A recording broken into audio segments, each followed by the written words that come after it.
Hi, everybody. This is Judy Lloyd from Sun City Anthem, and I'm delighted to introduce you to the Honorable Oscar Goodman, who has had a long reign in Las Vegas. Well, I am on a short leash, though, at home. On a short lease. Okay. Well, please indulge us Yes. on your illustrious career, Well- both as a politician Judy, and an attorney. you know, and don't let the tell all the good parts. Look, everything's been good. I'm a very lucky fellow. My whole life has been blessed. I don't say that lightly. I think many of your viewers are of an age similar to mine, where you probably remember the comic strip Little Abner. And there was a character in Little Abner by the name of Joe Blifstick. And Joe Blifstick, wherever he walked around, there was a cloud over his head, and it would rain. I'm the opposite of Joe Blifstick. Wherever I went, from the time I was a little boy until today, the sun shines. So I've been very lucky. I came out here with my wife from the East Coast. And what year was that? 1964. Okay. Had gotten married while I was in law school at the University of Pennsylvania. And the day that I finished the bar exam, the two of us got in the car.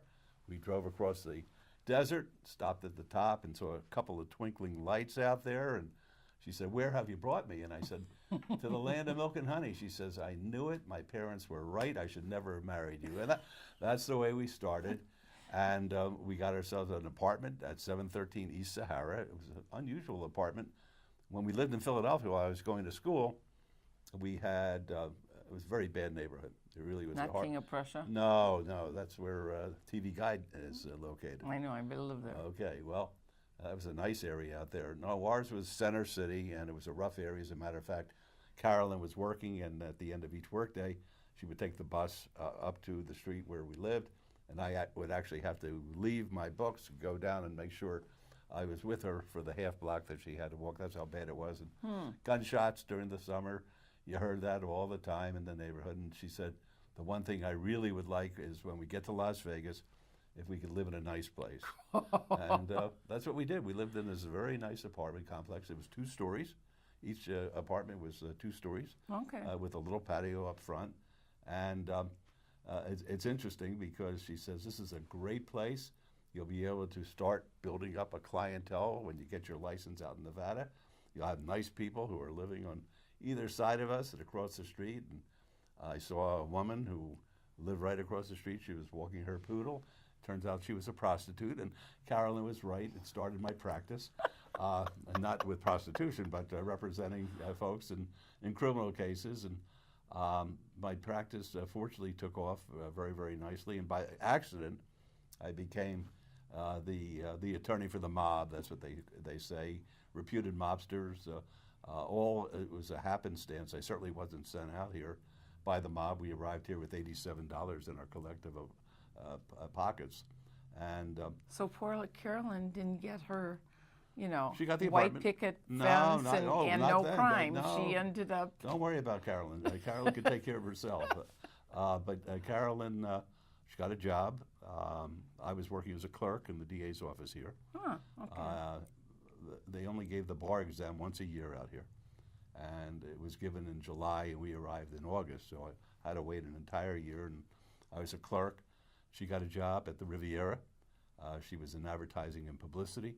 As a matter of fact, this morning we were at an event of old timers, and Shecky Green came in. He's Oh, I love Shecky Green. I do too. 92 years of age, and they were reminiscing because he would appear He would do a in shtick. the showroom there, and Carolyn and he became friends back in the old days, and they were talking about that. It was very, very nice, and she worked in that job, and then I passed the bar.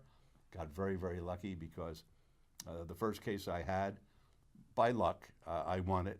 It was a case that should not necessarily have been won. It was a tough case. And I met people through it who were close friends of Meyer Lansky, who was the mob's, I guess, financial genius for the real mob all over the world. And he got into trouble. And I was retained as his local counsel. I was wet behind the ears. I don't think I was 30 years of age at the time, and got very lucky once again and got his case dismissed. And everybody said, this young lawyer in Las Vegas, he's representing Meyer Lansky and got his case dismissed. Yeah, let's go to him. Yeah. So I became a bit of an expert. That was the time that wiretaps started to be used by the FBI and the strike forces around the country, and I became an expert basically in wiretap cases, and that involved reputed mobsters all over the country. And I would travel around, and my practice grew and grew and grew, and had some wonderful, challenging cases. I represented a fellow here by the name of Tony Spilaccio, who was a person of great newspaper and dime store novel interest, and was able to keep him from going to jail for all the years that I represented him. We had some close scrapes, but we were able to avoid them. I represented, see, when you're a criminal defense lawyer like myself, one case leads to another case. It's all word of mouth. It wasn't the day of advertising. So if a client was happy with what I did for them, they told their friends. When their friends had a problem, call Oscar. And I represented Jimmy Chagra, who was charged with the assassination of a federal judge down in Texas, with Woody Harrelson's father being the trigger man. The funny guy, Woody Harrelson? Yeah, well, Woody Harrelson from White Men Can't Jump. Oh, no. And won that case. Everybody else lost, but my client was able to win, and that was there's always That a was a case. good thing. There's always a case of the century. That was the case of the century at the time. Then I represented. What year was this about? In 1979, and then I represented Judge Claiborne, who our federal court judge here, in the first impeachment trial of a judge in the last century, and was not that successful. I basically won the tough part of the case involving a fellow who owned the House of Prostitution up in the Reno area called the Mustang Ranch, and he was the main witness against the judge, and destroyed that person on the witness stand. That was not a problem. But the judge was found guilty of certain tax counts, and ultimately we had a trial before the United States Senate on an impeachment proceeding. And that was a fascinating experience, because actually I was one of the few civilians, other than a royalty or an elected official, who was on the floor of the Senate in the Capitol. And it was a fascinating time, every night on C-SPAN, every night on CNBC, CNN, talking about the case. And that was a great case. And one case after another like that. And Then what got you into being the mayor? Well, what happened is this fellow Spilaccio that I represented, who the government said he killed 27 people, and shame on me for representing him, they said. And I said, shame on you for not putting him in jail if he killed 27 people. That's not my job. My job is to make sure I'm defending his constitutional rights. That's what I'm hired for. But he got killed. Oh, my. And he was buried in a cornfield. Can you tell us the details, or no? Well, I don't know the details, but they found his body in a cornfield in Indiana. And I didn't realize how much time I was spending on his cases. Wow. So I had a void. And one day I looked at myself in the mirror and I said, I don't like myself. I always felt that I was doing something worthwhile, something noble, making sure that the underdog was protected and their rights were being protected. And I was very proud of that. But it came a time when I went down to the office every morning and thought, how much money can I make? How much can I charge for the case? And I said, that's not me. So I called my wife and 4 children together, and I said, I have to do something different. And they said, what do you have in mind, Dad? I said, I think I'd like to run for mayor. Well, they never heard me say that before, and they said, well, we have to have a vote, because we always had a vote. Democratic society. Well, it was right. a very democratic family, and we had a vote, and the 4 kids voted against me. Carolyn, she abstained.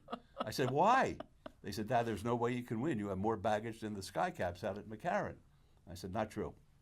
I said, people in Las Vegas, they know what I do, and they know I've never crossed the line, and I may be tough, and I may fight, and I may be a loudmouth, and I may be a lot of things that people may not like, but I am respected by the other side. Maybe not liked, but respected.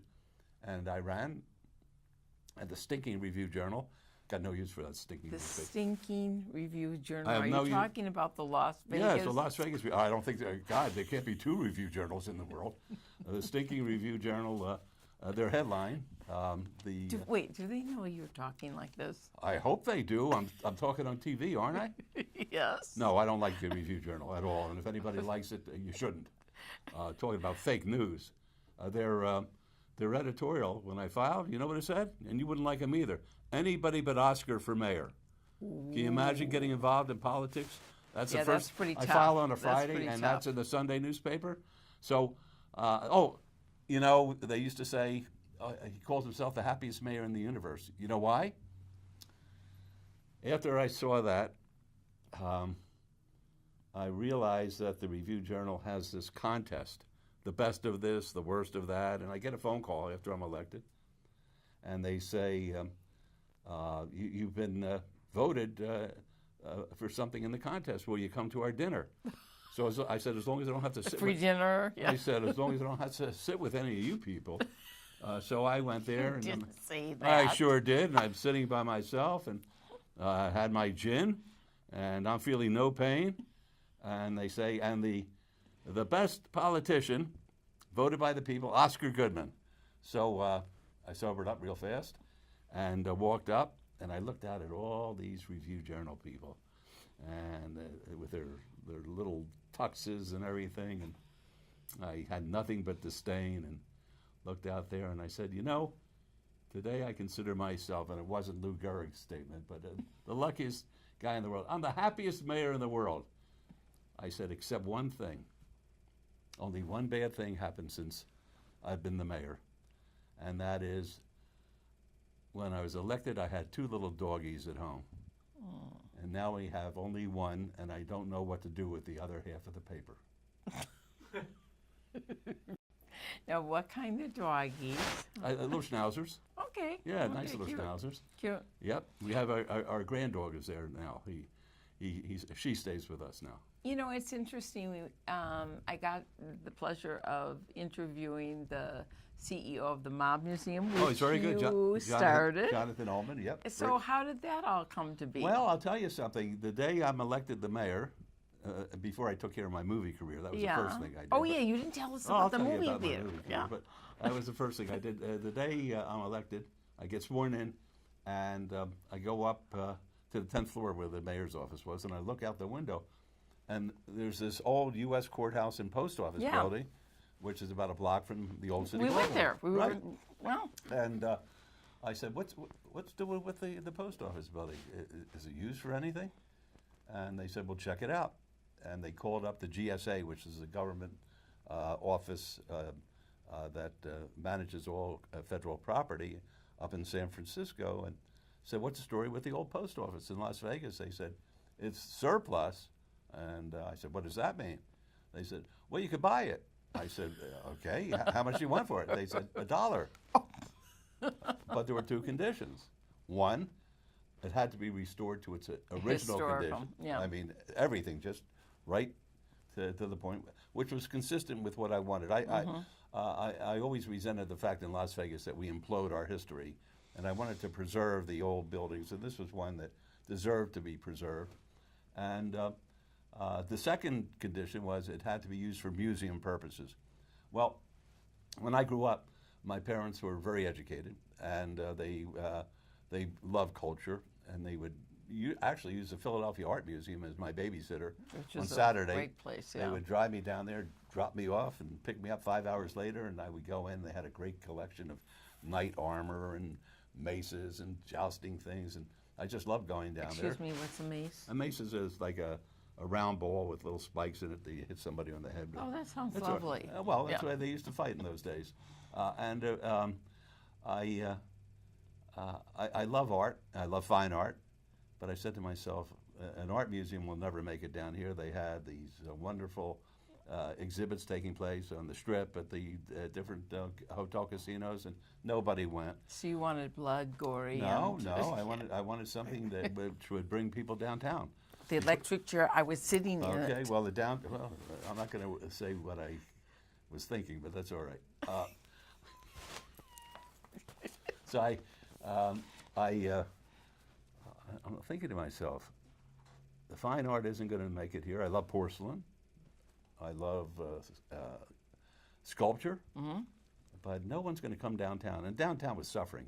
People Yeah. forget in 1999, it was like a war zone. It was beginning to have all the signs of blight with the closed up doors and broken windows. And I said, I need to have something that's going to be bringing people downtown. And they said, well, what is that? I said, well, we're different than any other place. We're unique.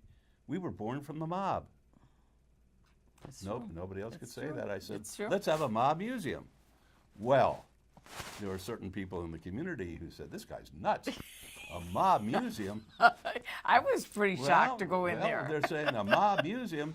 And then a bunch of my Italian-American friends said, you're going to set back our people 100 years by having this mob museum. I said, no, the mob I'm thinking about is, forget about the Italian people. I'm talking about Bugsy Siegel and Meyer Lansky and Mo Green. And my mob was a Jewish mob.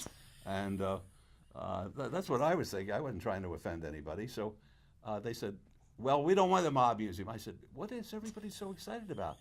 We don't want a mob museum, they're screaming at me. I thought they were going to put me up in a tree or something. I said, what did you mean a mob museum? I didn't say a mob museum.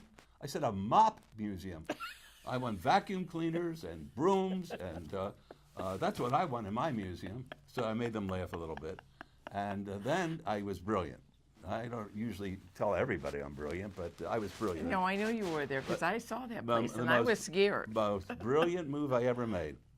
I went to the retiring head of the FBI here, Ellen Knowlton, and I said, Miss Knowlton, I know we've had a lot of fights with the FBI, and they've always been very adversarial with me, but would you consider being the president of the board of directors of the Mob Museum? And she said, let me think about it. She went back to Washington and spoke to the powers that be in the Hoover building back there. She said, I'll do it. And we have a terrific relationship with law enforcement.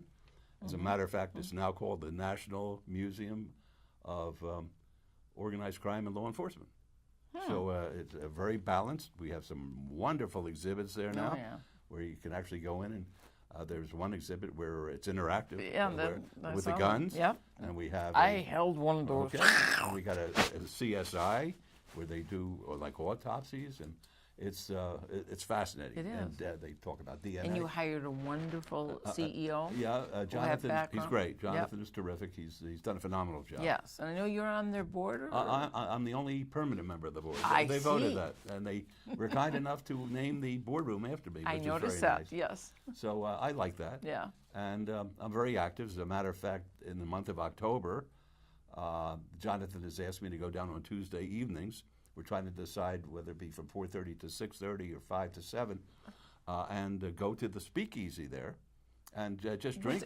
Speakeasy no They- comprendo. Oh, well, the Speakeasy is in the basement of the Mob Museum, where they actually have a distillery, which show how they were making the booze during the time of Prohibition. I don't think he showed me that. Well, he was scared. My He was scared to get goodness. drunk, and there was nobody to drive you home. What could I tell you? I don't know why he wouldn't show it to you. I'm Is it very open proud to of the it. public? It's open to the public, and they have a great exhibit there. The people who have that TV show with aquariums. You Yeah, know, I know them. well, Yeah, they put an aquarium in there. I love it. And the aquarium actually has the remains of a ship that sunk off the sort of Atlantic City coast that was bringing booze in from Europe. And they have all of the memorabilia from there in the aquarium. Oh, that and they actually sounds have fish cool. that were indigenous to that part of the world. They're very brilliant when they do that show. Well, they were great, and the Speakeasy is doing great, and I'll be down there. It looks like every Tuesday in the month of October. I love to drink, as Well, you know. you may see me then. Okay, you could even buy me a drink then. Okay. Okay, that's a good thing. Well, okay, so how did you went from mayor, and then, of course, your kids had said no to you being mayor, Right. and then They Carolyn no, says they were yes. Afraid. They were afraid. No, Carolyn abstained. She said whatever makes you happy. That's what. No, but then she stepped right into your role. Well, so you wanna know something? Your pillow talk has not changed. You want to know something? It's the first time in the this is amazing. First time in the history of the United States of America, in our entire history, where a mayor swore in a spouse to succeed the mayor. You were proud. I was very proud. Well, I'm really proud of her for the way that she handled herself after October 1st. Yeah, that was a very difficult time. The phone did not stop ringing at home from mayors from all over the country and from people from all over the world who saw her represent Las Vegas so beautifully. And I interviewed the president of the Knights, who also Okay. did a lot of Oh, work. they were very important to us. Yes, They came. yes. They came and stepped up and really Yes. brought the community They still together. are. Yeah, they're very still are. supportive, Yeah. very community minded, and it was just at the right time because we were in a funk as we should have been. And Yeah. It was a horrible day for us, and we'll never forget that day. But the community has done very, very well. They have the garden downtown. Yeah. That regular folks like you and me, they went down. Kinley wreaths. They went down there and they made this memorial for the 58 folks who were so needlessly blown away by this. I don't call him a maniac because a maniac shows that he has some psychological No, problem. he actually planned No, this is a bad fella. Yeah. He's an evil, evil person. And Carolyn started a campaign, basically, never to use his name, because that's what people want to hear. They want to hear the name, and then there are copycats out there. And if you notice, it's a shame how many of these things are taking place around the country. But the other mayors have picked up from what she said. They will not use the That's person's good. name who's involved in the shooting. Yeah, it's that's great. good. Yeah. It is good. So how did you get now, after Marilyn? I mean, Carolyn. after Carolyn. Oh put- boy, doesn't put- even know my wife's name. This is great. Oh man. After Carolyn How did you started- get this program? sat in your chair, you came into a thing called the White House. Now, are you looking for grandeur opportunities? Well, here? Yes, this is the White It House. was I the White House. told. Yeah, it was. It was called the White House. It was a place where they had meetings. Right. So Right. what are you doing? What do I here? do? Very little, actually. No, you place have it- a very impressive title. I have a great title, but It's what what do I do? I place tell bets everybody all day what long you do and and drink a what little bit? this I don't know. whole building does. Well, of course, what I am is I'm the chairman of a permanent host committee for the Convention Authority. What does that mean? Most host committees are formed on an ad hoc basis. A city wants to bring in the Olympics, so they get some prominent people in the community to work on that project, and after it's done, they disassemble. Here we wanted a permanent committee to do two things. One, and it works, this is remarkable actually, I go out with my two showgirls. I know I was one of them. That's correct. You were. And I have my glass of Bombay Yeah, Sapphire. I don't see it. I don't. They've let me down around here. I have no use for this place. After today, I'm out of here. I had my Bombay Sapphire with my jalapeno. Remember that? Oh, I Oh, didn't yeah. like that jalapeno. Oh, you didn't like it? It's No. great. The jalapeno is great because it has a chemical effect on the booze. Oh, it's amazing. From here to here in the drink, it's mellow. From here to here in the drink, you lose your sense of feel in your fingers and in your toes. I like a root beer float. I'm from Minnesota. Okay, well, I wouldn't know what to do with a root beer float. Probably, I have no idea. So I go out and I'm greeted at these various meetings and conventions. We're the #1 convention center in the world. Yeah, I think for 24 consecutive years we've been #1 in trade shows. that's wonderful. It is wonderful. Yeah, a And lot of I'll them proud go of and I'll speak to the group. And basically what I do is this, and whoever thought of this is pretty smart. People like to be thanked. They really do. They like to be appreciated. I think it's human nature. And I go there, and these people who come into our town to have their meetings and conventions, I thank them for choosing Las Vegas. And believe it or not, they do appreciate it. And they re-up, they re-sign to come back next year and sign 5-year contracts. And with those people coming into our town, we're able to get the money that tourism generates and use it to make our community a better place for parks and schools, and municipalities get it. It's a blessing, and it works, and that's one half of what I do. The other half of what I do is I'll speak to groups about the importance of tourism and the taxpayer dollars that we get. And this is another thing that the Stinking Review Journal has done. They've completely misrepresented this taxpayer thing. Your property taxes don't go to the Convention Authority. There aren't any personal income taxes here that go to it's from the heads and beds, and 99%, if not more, of the heads and beds that come in here are from out of town. They're the ones who are paying for all this. It's not as though anything's being done on the taxpayer's back, and they should know better, because you lose the respect of the people when they find out the truth, and that's why I have no use for the sticking paper. They said Oscar's being driven around, chauffeured. I'm being chauffeured around. It makes it sound like I'm sitting in the back of a limo, smoking a Drinking cigar, your, drinking my drink. It's not Oscar. I bring the two showgirls with me. We have a photographer with me who records the events. I met him, Mark. Leandra comes with me, Yeah. and they drive us, because if I have to go in there, because for some reason people want my picture, they want my autograph. I don't know why, but they want it. I would never get No, out. they want your coin. They want my coin. Yeah. That's correct. That I would never get out. But the main thing is, and I can't stand the stinking newspaper because they don't talk about it, is that the security guards protect the showgirls, because there are a lot of lascivious people out there who like to put their hands on these young ladies. And these young ladies are legitimate performers, and they're nice people, and they have families, they have children, and they're trying to earn a living. And having a security guard there stops these morons from molesting them. So the Review Journal, if you want to write the true story, which you never want to do, you better come and ask for the facts before you do it. You know, you're heated about that. I I'm am. interested. I'm a kid who never heard of a brothel until I moved here. Well, How why did would you you? get away with putting brothels? But we don't have it here. Oh, that's right. You're not in charge of the No, what no, goes no. on What, in our neighbor. I'm not worried about that. City. You don't care about no, that. because the law says that in counties that have more than Okay. 100,000, they're not allowed to have brothels, and in counties with less, it's up to the voters. So Okay. they're the ones who make the decision. And the truth of the matter is, I'd much rather, in evaluating the situation, if a woman wants to work and be treated decently, I'd rather have her work there than in some back alley doing whatever she has to do to make a living. That's the way I look at it. Yeah. So the mission We'll probably here is we'll have every person in Sun City screaming, "What is this guy? A sexual deviant or something?" You're wonderful.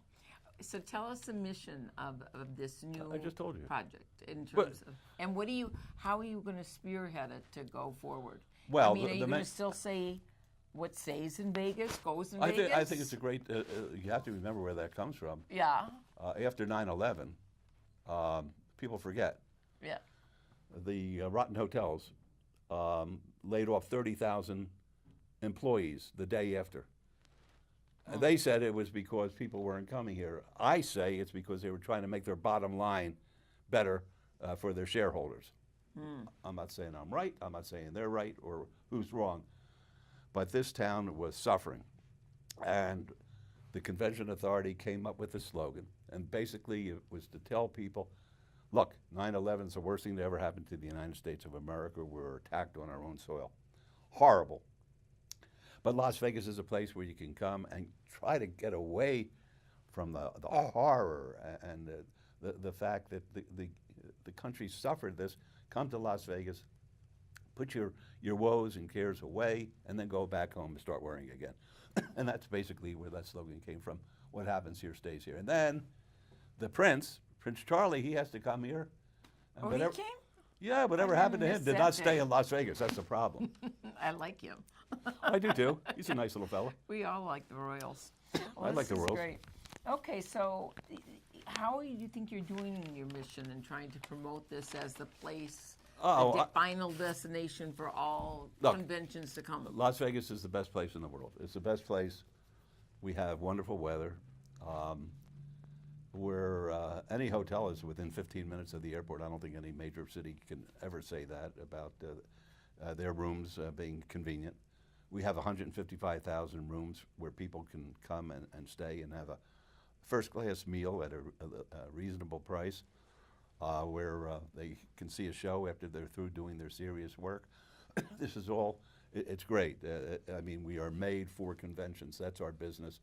We don't want to diversify too much and forget why we're here, but it's nice to have something to lead back on. But the truth of the matter is, we do conventions. We know how to do conventions. We know how to do meetings. And that's when I always get in fights with people. I don't understand that. I got in a fight with Obama. Do you remember that one? Obama, he makes a speech to a high school group and he says, do not spend your money in Las Vegas. Well, I was the chairman of the Convention Authority at that time. And I said, I want an apology from this guy. Do you realize that 412 meetings canceled the next day after the president said, don't spend your money in Las Vegas?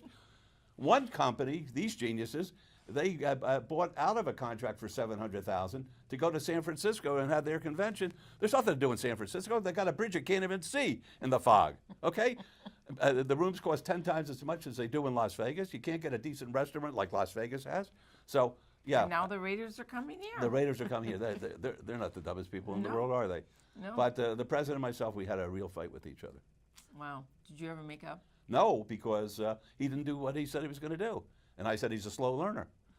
He said he was going to come here and tell people that Las Vegas is a great place to come to for meetings and convention. And then when he told me he was going to do that, I went to the airport to meet him. I wasn't going to meet him. And he said, oh, you're the wise guy mayor. And he says, I hear you wear fancy suits all the time. I say, yeah, my suits. My wife gets them out of a Sears catalog, and I hear that Sears is closing up, so I don't know what I'm going to do from now on for my suits. So what do you see as the biggest challenge for you going forward? I think and the main thing is position you're in. don't forget where we came from. I find it offensive, and I'm not running one of these joints, but I find it offensive that we're charging for parking. It's not Las Vegas. And to put a surcharge on the rooms, that's not Las Vegas. We should be a bargain. And the further we get away from being a bargain, I predict, we're going to become more and more like El Paso with casinos.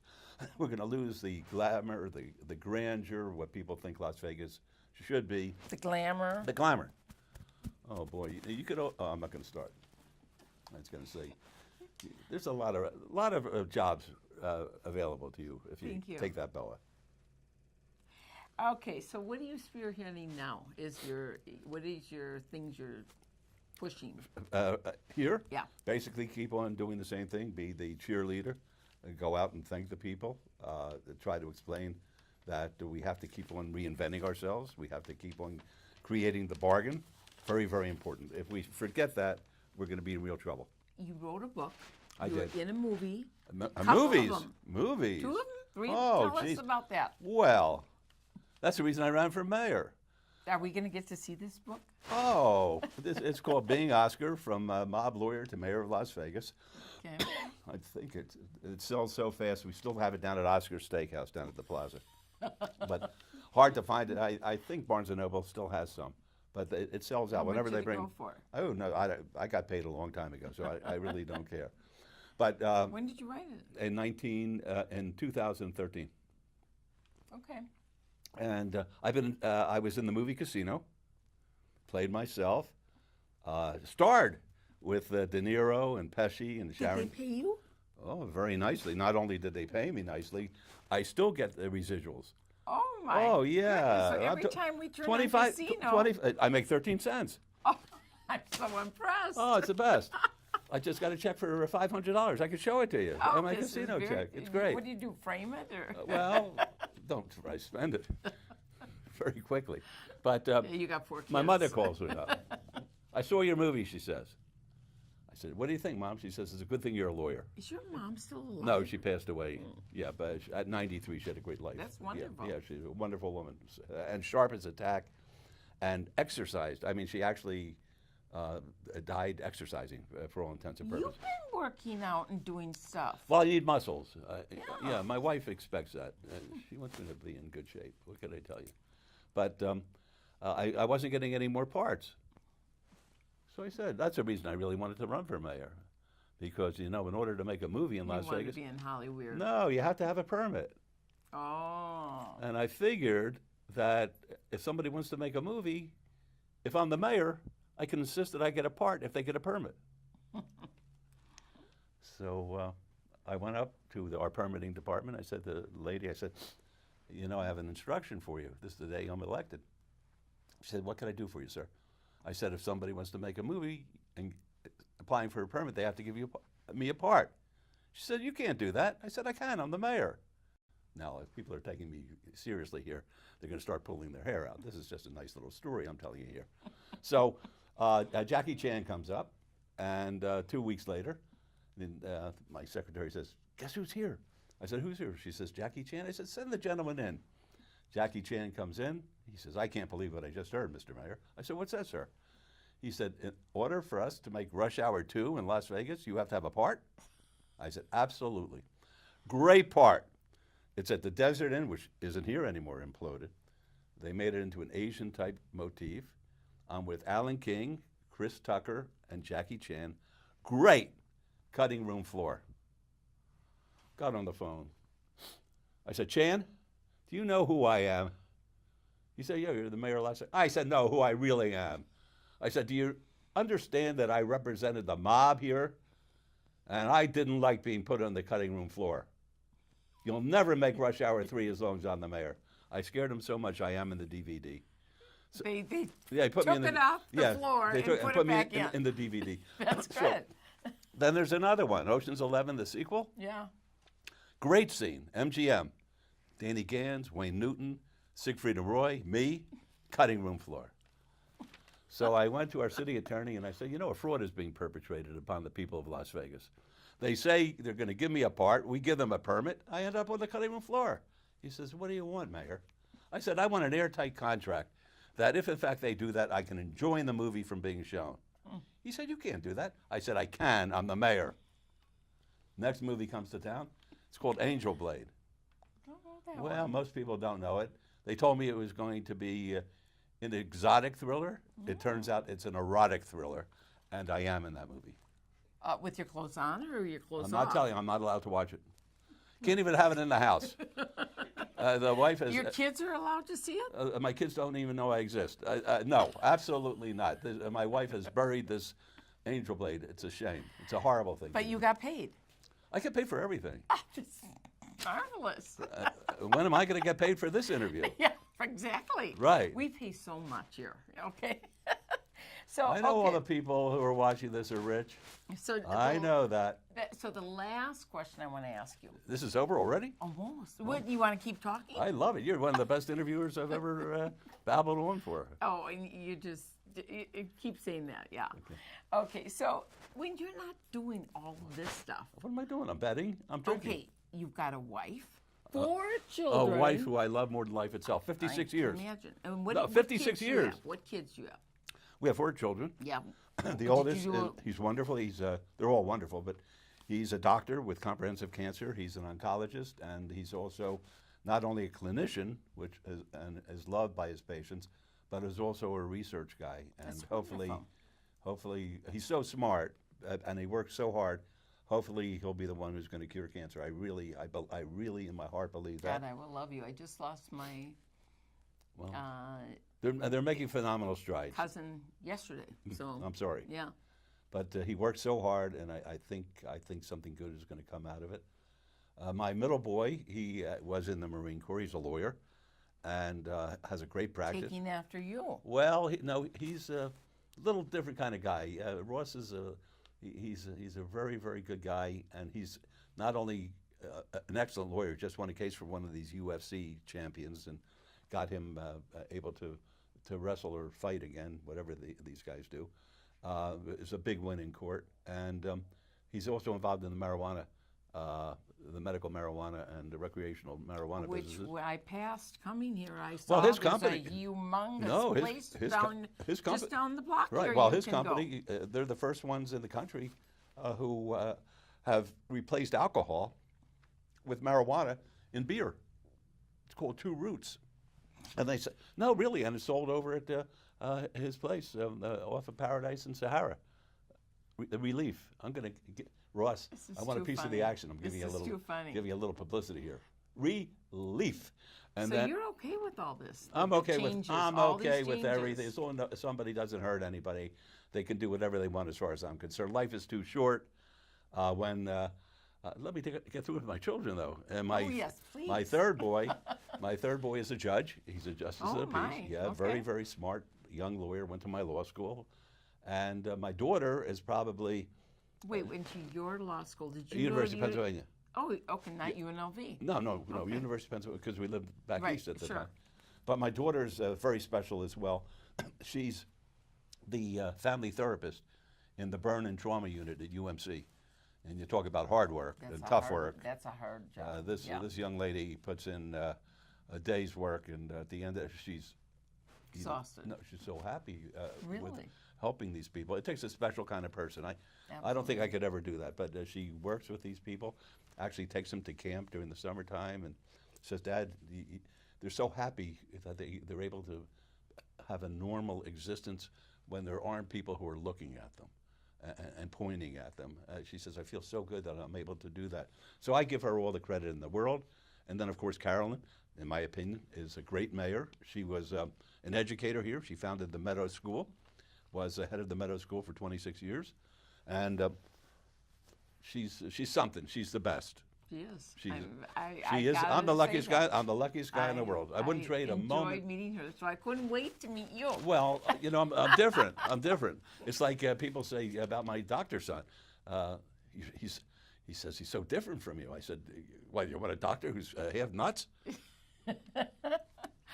Well, so you keep this humor up with all the kids and all? Absolutely, when I'm not yelling at them. So you enjoyed your role as being a father? I was a rotten father. I really was, because I you were worked all the going a time. lot, Yeah, I worked. I ran around the country representing my clients. So it was, they did not suffer. I'm got one who missed the soccer games and the violin lessons and the PTA meetings. Carolyn basically raised them. It was a different time then. I don't know, when I grew up in Philly, it's like my parents threw me out on the street, and I had a bike, and that was it. I had to be home for dinner. But now you've got to Now, you get to see their blessings. But people don't they don't live that way anymore. The parents have to drive the kids, and there's very little walkable spots where the children could go to, and the homes aren't as good today as they were in the old days. My parents, I didn't even know they were around, and yet I wouldn't do anything to embarrass them. You know what I mean? If I did something wrong, I kept it to myself. Are they all living around here so you can It's amazing enjoy the holidays? Yeah, when they went away to school, they all said, I hate Las Vegas, we're never coming back. They all came back. And they'll be here celebrating the Jewish holidays. Yeah, Sure. We'll all be together. Sunday. Sunday night, we'll all eat together and pray together on Monday and Sunday night. Yeah, it's a good family. They're good people. I have 6 grandchildren, one of whom is sort of like a genius, which is amazing. In math, he's an amazing genius. I don't say that You're lightly. not just saying that. No, he won. He You're won. not a little He won. No, prejudiced. he won the math prize for the United States, Great Britain, and Canada. Wow. I think he won $25,000 in the contest down in San Diego. So yeah, he knew the answer before they asked the question. You have a lot to be proud of. I'm not proud. I didn't do anything. That's the whole thing. I just have a good time. No, you did a lot. No, and we no, appreciate no. you. I had a good time. I love every second. When I leave in the morning, my wife says to me, "Carpe diem." You know what that means? No. Seize the day. And you know what I say to her? I say, #YOLO. You only live once. And then she kicks me out of the I'm house. glad you explained that to me because I would have never known Well, what that meant. I'm trying to educate you as well as the see. public. Okay, well, is there anything That's we it? missed in this? Well, Yeah, my check. Well, no, you can be prolific. Where's my check? Is there anything we Oh, forgot? now, Leandra, they're stiffing me. This is unbelievable. You said that she was going to have a check for me, and I promised that I would wait till the end. What's happening? I'll give you a hug. Oh. Oh, no, where's his wife? Even Leandra said no. Can you imagine that boa touched me? You've had so many boas in your life touching you. How many How have do you know? had? How do you know? Because I How about moved if I here told you? and I- That's the reason that I'm sniffling. I'm allergic to this stupid boa. Oh, like to take it off? Not in public. I don't think our hearts could take that. Well, thank you so much. That's for fine. being You're a with very good us. interviewer. Thank you, and When is this going to be on? it will be on. We have. Oh, it's not even going to be on.